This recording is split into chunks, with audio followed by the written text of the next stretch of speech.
Aujourd'hui, nous allons parler de respect. Ok, je vais vous donner mes meilleurs conseils pour vous faire respecter. Mais avant ça, je pense qu'il faut qu'on souligne pourquoi, l'importance de se faire respecter. Il y a une corrélation directe entre le respect et notre estime de soi. Ben oui, je vous explique. Quand on se sent respecté, on se sent valorisé. Donc ça veut dire que notre opinion a de la valeur, qu'on a de la valeur en tant qu'individu. Et ça fait qu'on a confiance en nous. Parce qu'on sait que voilà, notre opinion compte, nous on compte en tant qu'individu, donc on est bien. Quand on ne se fait pas respecter, ce qui se passe, c'est qu'on se sent... Comment est-ce que je vais le formuler gentiment? Minable.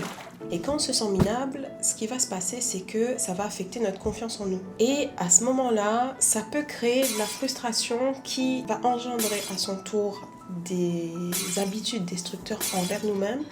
On va avoir un dialogue négatif. Et comme je vous ai dit dans mes précédentes vidéos, la façon dont on se parle est vraiment importante.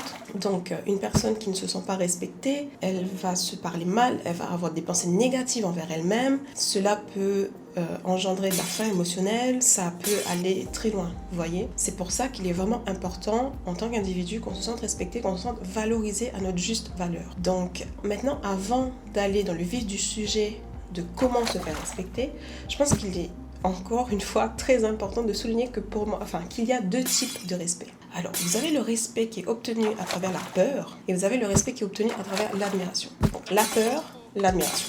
Il y a la balance entre les deux. Voici la différence. Quand on vous respecte par peur, c'est que les gens, ils ont peur de vous. Donc ils vous respectent parce qu'ils ont peur de vous. Ils ont peur de ce que vous allez faire, ils ont peur de vos réactions, bref, vous avez compris le topo. Et le truc, c'est que quand les gens, ils vous respectent par peur, vous êtes 100% sûr qu'ils vous respectent quand vous êtes là, mais je peux vous assurer que derrière votre dos, quand vous n'êtes pas là, vous prenez cher. Parce qu'ils vous respectent par peur. Et le souci avec ce genre de respect, c'est que ces gens qui vous respectent par peur, ils n'auront aucun souci. Ils n'hésiteront pas à vous trahir ou à vous abandonner et à vous manquer de respect derrière votre dos à la première occasion en fait. Tandis que l'autre respect dont je vous parle, et c'est celui-là qui nous intéresse le plus, le deuxième type de respect, c'est le respect qu'on obtient à travers l'admiration. Ok, alors le respect qu'on obtient à travers l'admiration, c'est quand les personnes nous respectent parce que par rapport à nos valeurs, par rapport à notre façon d'agir, par rapport à notre honnêteté, à notre droiture et à la façon dont on se comporte. Donc ces gens-là, ils nous admirent et ils nous respectent par ça. Ce genre de respect, pourquoi est-ce que c'est celui-là qui nous intéresse le plus? Parce que c'est celui qui est sincère. C'est-à-dire qu'une personne qui vous respecte par admiration, si vous n'êtes pas là, elle continuera à vous respecter et même à vous défendre s'il y a d'autres personnes qui disent des bêtises ou des conneries sur vous. Donc, c'est pour ça que nous, aujourd'hui, ce qui va nous intéresser, c'est vraiment ce type de respect qu'on obtient à travers l'admiration. Alors aujourd'hui, je vais vous donner mes meilleurs conseils, donc restez bien assis.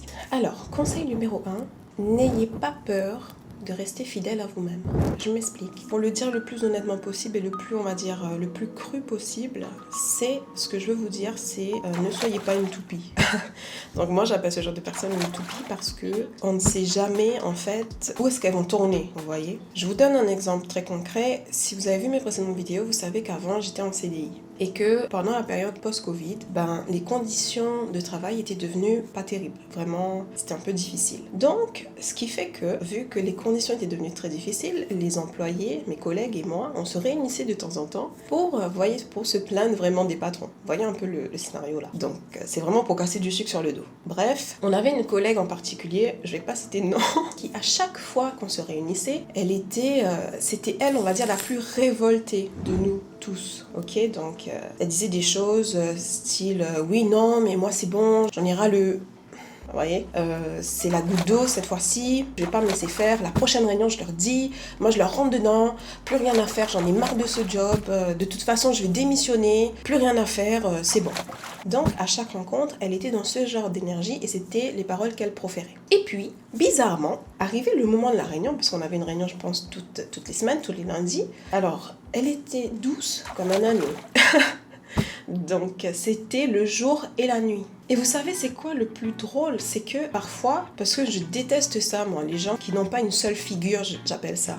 c'est que parfois après les réunions, j'étais énervée, j'étais agacée parce que je n'aime pas les gens qui ne savent pas assumer ce qu'ils disent, ce qu'ils pensent. Et du coup, après les réunions, je l'approchais et je disais, mais t'avais pas dit que cette fois-ci c'était la goutte d'eau, que t'allais dire ce que tu pensais? Non, mais tu sais, j'étais vraiment à deux doigts. Vous voyez, elle essayait de se justifier en me disant, non, mais tu sais, franchement, là, j'étais vraiment à deux doigts de craquer, mais je me suis dit, non, écoute, je me reprends, on est en réunion, c'est pas professionnel. Bref. Vous voyez ce que je veux dire?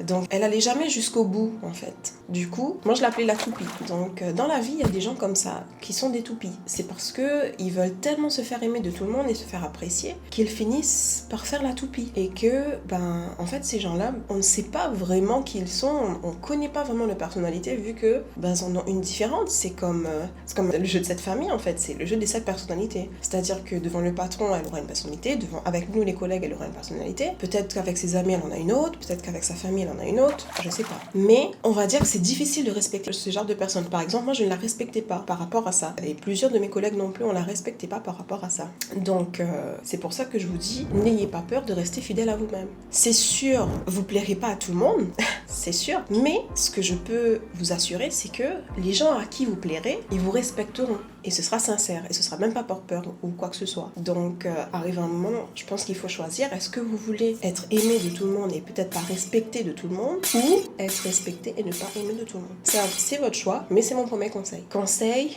number 2.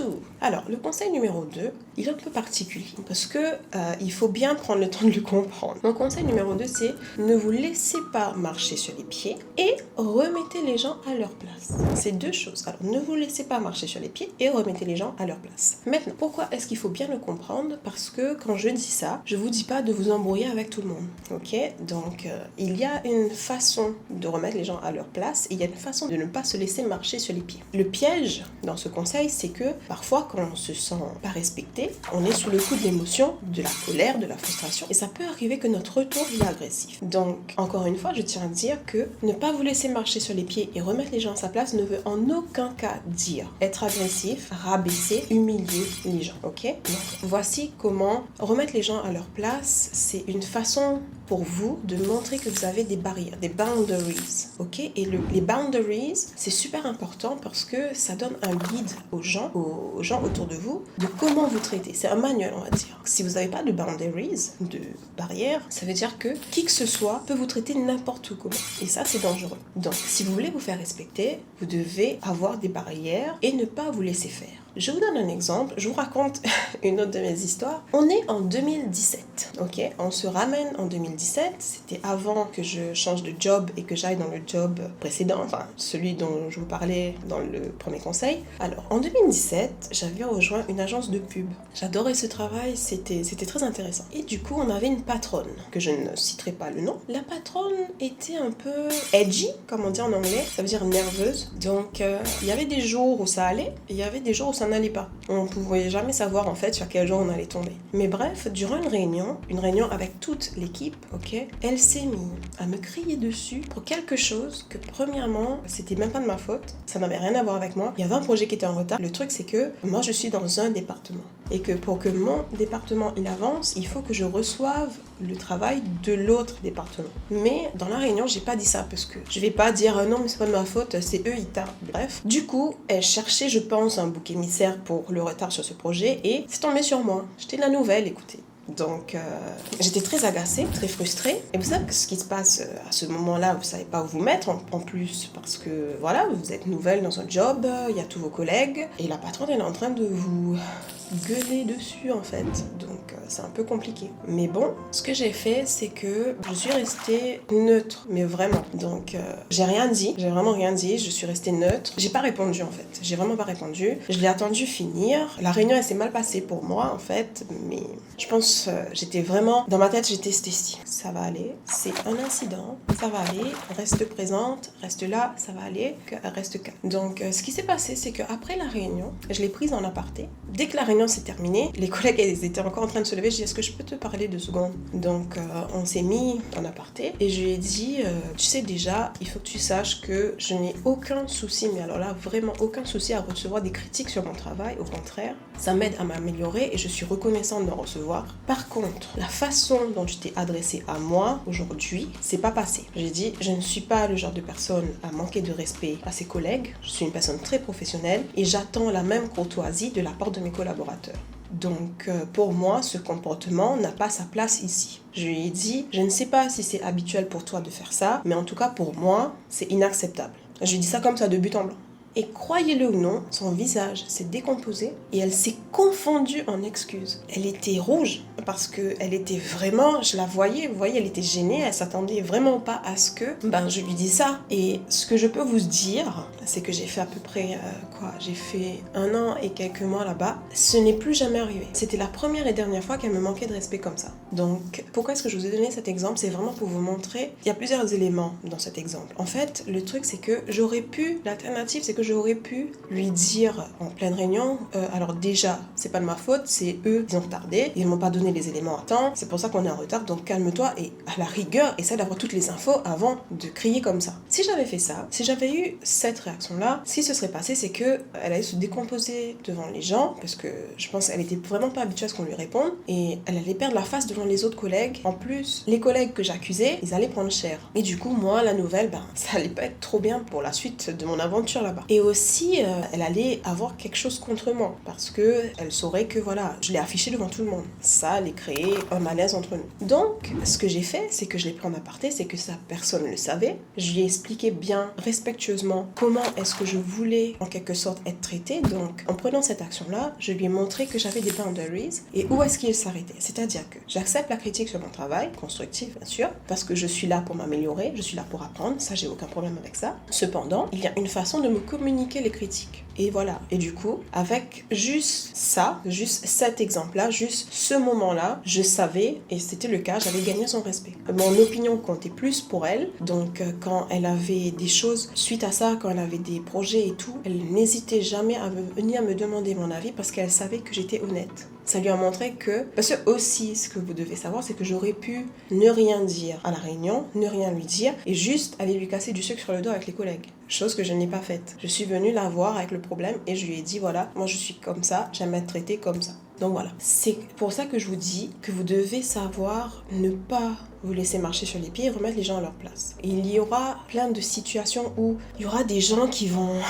Ça peut être dans les relations, ça peut être dans les amitiés. Même dans les amitiés, vous voyez, il y a certains comportements que vous ne devez pas accepter. Donc vous devez dire à la personne directement, écoute, je t'aime, je t'apprécie, t'es mon ami, mais ce genre de comportement-là, ça ne passe pas avec moi, je n'aime pas ça. Ça ne fait pas de vous une personne qu'on n'aime pas, au contraire, ça fait de vous une personne honnête, une personne fidèle à elle-même, comme le conseil numéro 1, et surtout une personne qui sait être ferme et savoir ce qu'elle veut. Et les gens, ils respectent ça, sans en avoir peur. Conseil numéro 3, se respecter soi-même.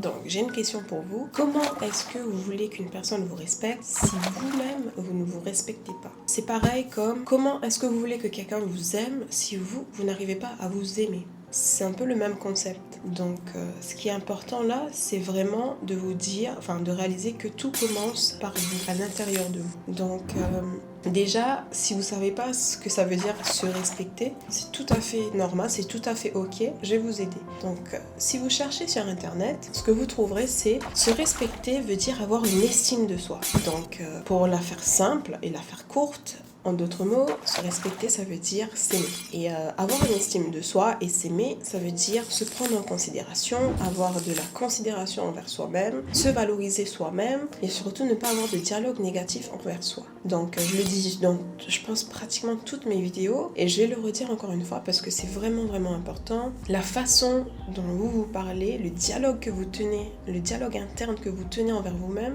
il est incroyablement important. C'est ce qui va déterminer beaucoup de choses. Et c'est ce qui va déterminer votre regard sur vous-même, le regard que les autres ils ont sur vous et comment est-ce que vous allez être dans votre vie. Donc si vous pensez que vous êtes un moins que rien, une bonne à rien, il y a de fortes chances que cela se reflète dans votre vie. Par contre, si vous avez confiance en vous, que vous savez ce que vous valez, ça va changer la donne. Ça va tout changer en fait. Ça va changer vos relations, ça va changer votre vie. Je ne vais pas vous mentir, si vous ne vous respectez pas, ça va pas se faire du jour au lendemain. Se respecter et apprendre à s'aimer, vous allez peut-être dire que c'est deux choses différentes, mais vraiment je pense que ça se rejoint. Donc quand on s'aime, on se respecte. On se respecte, ça veut dire qu'on s'aime. Donc c'est un peu, vous pouvez pas trop avoir l'un sans l'autre. Donc pour vous respecter, pour vous aimer, c'est pas quelque chose, je me réveille demain et pouf, c'est magique, je m'aime, je me respecte. Malheureusement, ça marche pas comme ça. C'est un processus qui prend du temps. Mais par contre, ce que vous pouvez faire, c'est prendre des petites actions quotidiennes. À ce moment-là, ce sera beaucoup plus facile à la longue. Petit à petit, vous apprendrez à développer un respect pour vous et à vous aimer. Quelles petites actions vous pouvez prendre? Donc, vous pouvez prendre des petites actions simples en déjà faisant attention à ce qui se passe là-dedans, à gérer les pensées négatives, à gérer la façon dont vous vous parlez, dont vous vous voyez, et aussi à commencer à avoir le verre à moitié rempli au lieu d'à moitié vide. Donc ça, c'est la première étape. Commencer à être beaucoup plus positif envers soi-même et envers sa vie et tout. Ça, c'est une chose. Et pour prendre soin de vous, alors ça, c'est vraiment prendre soin de vous interne. Pour prendre soin de vous externe, ce que vous pouvez faire, c'est du sport, faire du self-care, je sais pas, prendre soin de vous, faire vos ongles. C'est vous qui voyez. Ça dépend de chaque personne, en fait. Donc ça dépend de vous, vous pouvez manger healthy, chaque personne a une façon de prendre soin d'elle. C'est vraiment, c'est individuel quoi, ça dépend de chaque personne. Mais le plus important c'est que ça contribue à, comme j'aime le dire, à votre capital bien-être. Donc quand le capital bien-être il est élevé, c'est beaucoup plus facile pour vous de vous aimer, ce qui va faire que vous allez vous respecter. Quand vous vous respectez, c'est beaucoup plus facile pour une personne de vous respecter à son tour parce qu'elle voit que cette personne-là, elle prend soin d'elle, ça se voit qu'elle se respecte, elle ne se laisse pas faire, donc c'est beaucoup plus facile de vous respecter quand vous vous respectez vous-même. Voilà, vous avez désormais les outils pour vous faire respecter et vous respecter vous-même, mais encore une fois, c'est un processus qui prend du temps, donc si vous n'y arrivez pas tout de suite, ne vous découragez pas. Juste prenez des petites actions pour finalement arriver à votre but final. Merci beaucoup d'être resté avec moi durant cette vidéo. Encore une fois, si vous avez des choses à dire, que vous avez aimé le contenu ou pas, je sais pas, dites-le moi en commentaire, j'aimerais bien échanger avec vous. Donc n'hésitez pas à vous abonner et je vous dis à bientôt pour la prochaine vidéo.